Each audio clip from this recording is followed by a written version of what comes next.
Starfield is dominating the news at the moment with its impending release only a couple of weeks away. Whatever reason though, if you're not interested in that game, maybe you're a PlayStation fan, or possibly you just want to hear about other survival games, what's on the horizon between now and the end of the year? To me, there is a big battle going on for everyone else's attention. There's 4 major survival games that are going to be releasing, and I think definitely some of them have the capability to be the next big thing. So that's what I'm going over today, the 4 major ones, maybe some news and updates on some games that were supposedly meant to come out this year, and maybe what to look forward to next year. My name's Jade, your ratbags, let's go. Somewhat out of the blue, Enshrouded popped up earlier on this year from the makers of Portal Knights. This is a voxel-based survival game for 16 players. It's co-op at the moment, and it has you going through RPG moments as you base build, take on this mysterious shroud that has encompassed much of the land, as you have a time-based kind of limit inside where you defeat enemies, take on bosses and get rewards. You'll be able to have your own dedicated servers for it and obviously play with just your friends in co-op, and the base building is probably its strongest feature so far, with voxel customization where you can literally customize each brick to make your own style windows in a variety of different build materials, giving a real focus on this, making sure that you can build the base of your dreams to then go out and take on the various different enemies from the shroud. Offering stealth, the ability to use a wingsuit to get around the map, and various different styles. If you want to be a mage, you can do. A berserker, sure. A stealth assassin, absolutely. With a huge skill tree where you can customize and tailor your character to however you want. I've had a chance to play it myself. You can go check out the promotional video I did for King Games, and it was focused on the building. We've recently seen more gameplay and every day going on with what Enshrouded is, and it does look good. Some things that might limit it, the fact that it's a static map, it isn't a procedure generated one, so players may get bored of exploring the same places. And some people don't seem to like the timer being on the shroud, where basically you have to get out before it kills you, although there are ways to increase how much time you can spend in the shroud. To all intents and purposes, this is Portal Knights 2.0. Not so much looking at the Minecraft graphics anymore, updating it for a more older, mature audience perhaps. It's got many of the same mechanics that made that game good, including taking NPCs back to your base so they can craft new weapons and armour. I haven't seen base building so different in a game, maybe since Sons of the Forest, which is still not to everyone's cup of tea, but this one definitely looks like it's more easily able to customise and make the base of your dreams. As long as the combat holds up to the other mechanics, and the world definitely has lots of variety in the biomes that you'll be visiting and reasons to go back, I could see Enshrouded becoming a massive hit. It will be launching only on Steam at first though, although it does have plans to arrive on consoles in the future. They're just having a closed beta at the moment. It's probably the second, possibly even third one they're having, and they're expecting to release before the end of the year. I am going to say I reckon this game will come out maybe towards the end of October. It has had a strange build up with not much talk given about the game until literally its reveal this summer, but I do think it's already generated enough hype and would do well if it could release this year.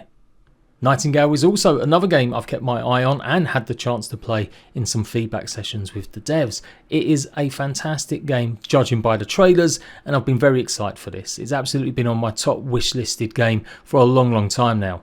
Hopefully it will be making its release this year. It was delayed from last year. It looks like they're going to be at Gamescom next week, hopefully with a big presence. So I'm fully expecting some sort of release date to be given for at some point towards maybe October, November. No definitive word on how many players you can have in this game, but they are saying it's going to be maybe larger than most, so not just 4-player. You have realms that you can unlock and customize. You can choose basically where you're going to be spending the rest of your day, gathering resources and fighting off the bound. Another game with a very strong focus on base building. It looks out of this world in terms of the bases that you can build with various different materials and looking very more realistic and more mature. Fighting off creatures from scurrying little goblins to huge apex predator style beasts, Nightingale seems to have a good mix of combat and that gathering resources mechanics. They've just added a third person mode, something they originally said they weren't going to do, so they are listening to the community about what players want. This gas lamp fantasy game has a huge amount of lore and story to fall back on. Looks like there is a focus on the NPCs that you come across as well, where you will be meeting maybe real life figures helping you in your quest to get back to the fabled city of Nightingale. Another only Steam release. In fact, they haven't mentioned anything about consoles for the future. And just like Enshrouded, it will be an early access game. I'm certainly looking forward to this. And like I said, expect it in maybe October, November. If you're a console fan, you might be thinking, what's the point in watching this video? Well, don't despair. This next one hopefully is maybe one of the more exciting things. You and 7 of your friends can go ahead and see if you delve too greedily in Moria as you try and get plenty of mithril. This is indeed coming out on Xbox, PlayStation and PC as a fully fledged game. And yep, it's meant to be at some point this year. It's already had a semi-delay. I do believe it was meant to come out in spring. But since then, we've seen more gameplay shown off, albeit not much. I think out of all the games I'm talking about today, this one has probably the biggest risk of being pushed back to 2023. There was no release date given in their latest trailer showing off gameplay and more functionality and how you'll be digging through the mines of Moria and hopefully building up bases to survive against orcs, goblins and just a few balrogs maybe. You're going to be able to customise your dwarf to your heart's content, and it does look like there's going to be a plethora of weapons and choice of armours that we'll be crafting to help us defend ourselves. They've said fall, which runs I think till November. I would expect it definitely in November.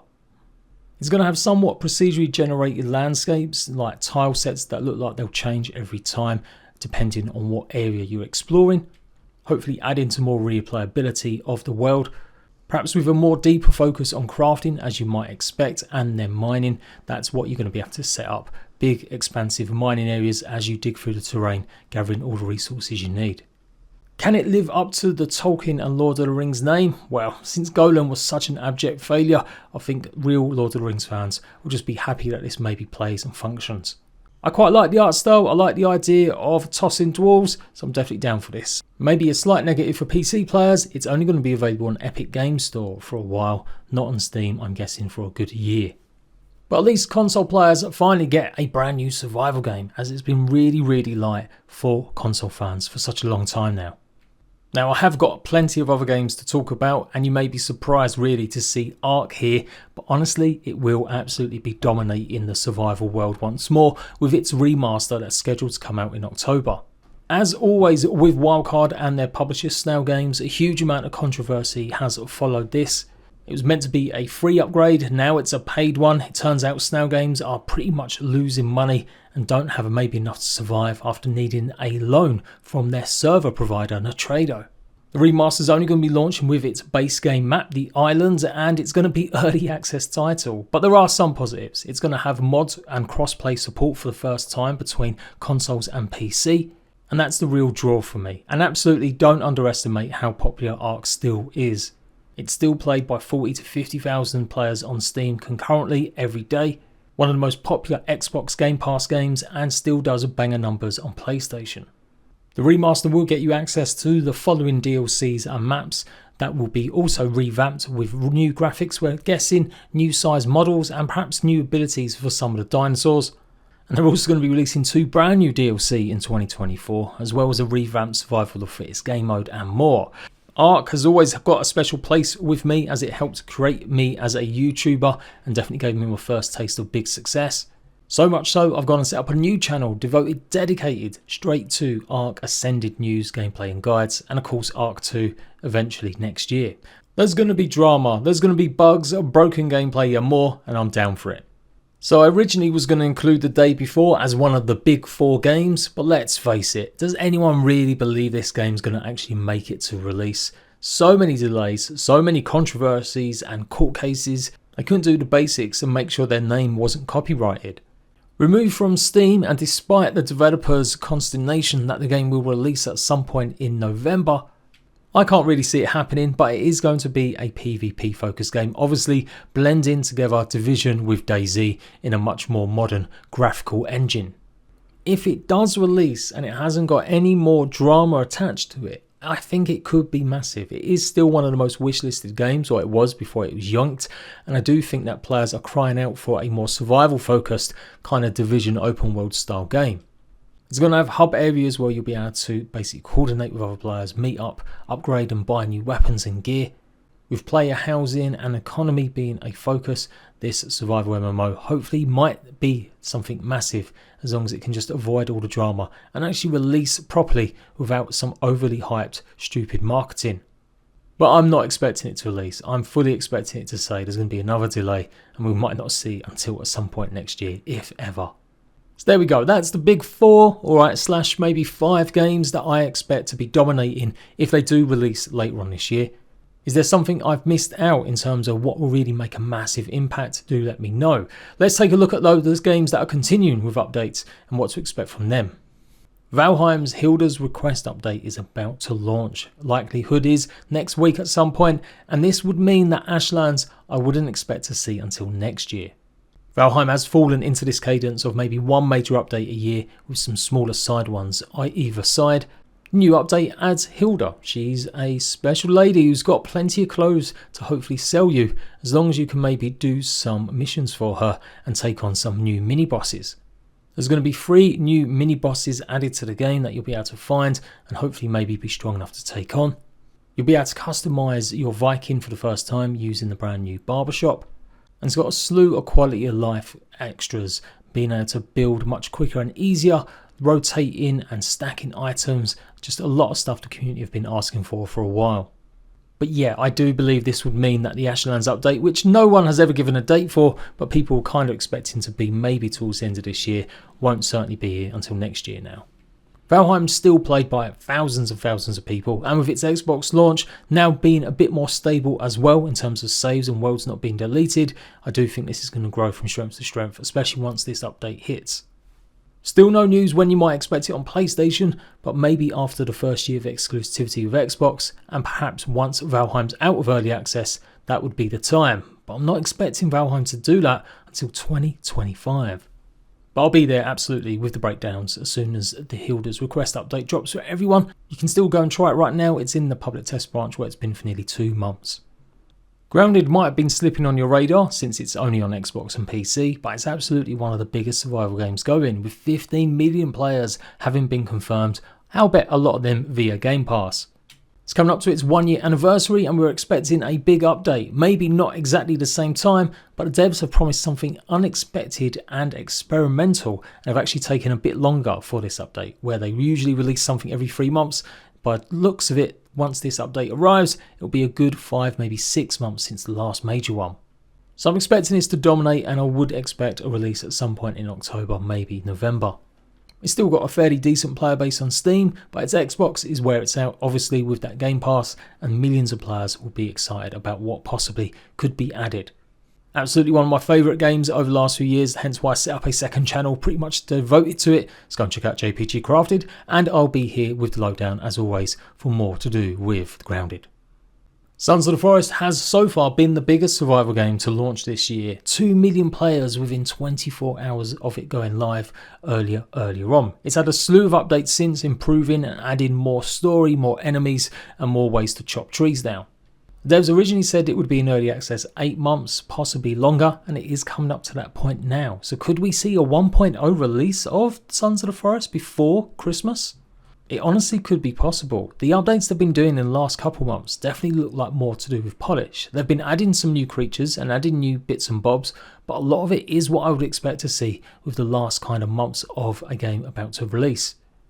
They've added dedicated servers in most recent months, so yeah, I would say this is going to happen. I think also they will then really focus on getting it onto console for early next year. Of course, I could be wrong, but I definitely know we're getting more updates, as they've been into the cadence of releasing every 2 or every 4 weeks now, and they've been pretty true to their word with only very tiny minor delays. For some, it was the absolute evolution of the first game. For others, it kind of ruined a lot of what made the first game special, not being as scary and having the story basically breadcrumbed for you too much. But obviously it's still a massive game, thousands upon thousands still playing it and generating hype with each one of these updates. So yeah, I expect either a full release come sort of December, or at least another 2 big updates between then. And moving on to just a few little games and bits of info you need to know. Sunken Land is actually going to be out very soon, pretty much the 25th, 26th of August. It's a co-op based survival game, pretty much marrying Raft with maybe Rust. Although there is no PvP at the moment, it is something the devs are thinking about possibly in the future. But right now, they just want to get it up and running, where you'll be defending yourself against pirates and raiders in a post-apocalyptic water world. Lots of base building, lots of exploring to get loot, and of course maybe fighting off killer NPCs on your jet ski. PC Steam release only for now. Check it out, you'll probably see a bit of coverage from me on the channel soon. Extinction is a dinosaur survival FPS game that got announced properly, or re-announced again, earlier on this year, and it looks like they're going to have a demo available very soon and at least a big 15-minute gameplay trailer. It's not scheduled for release later this year, but it's definitely something to keep an eye on for 2024. Comparisons to Ark absolutely can be made for sure, but it looks like it's more focused on combat and the action experience rather than just full-on survival. I've got a list incoming of all the dinosaur games that you might want to check out in 2024, so look out for that one. But yeah, Extinction has got something new on its way very soon. And perhaps the most recent delay just announced, Pacific Drive won't be here until next year now. This is a survival game where you are in charge of your family station wagon, trying to survive some spooky goings on. You'll be upgrading your vehicle, hopefully scavenging for supplies on foot as well as inside your car, with killer storms and all sorts of strange entities trying to attack you or stop you.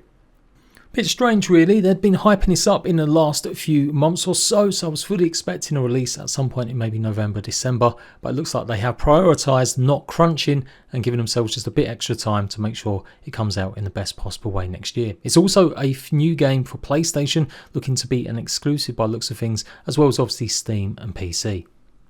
Definitely one to look out for sure in terms of something new and vibrant if you love survival games like Long Dark, mashed up with a little bit of Mad Max and spooky ghostly goings on. And that's it. Of course there's a plethora of small other games that may be releasing before the end of the year, but these were the biggest ones, the most newsworthy at the moment. I will be doing more list videos, so look out for that, what to expect with survival in the upcoming years. Until next time, ratbags, laters.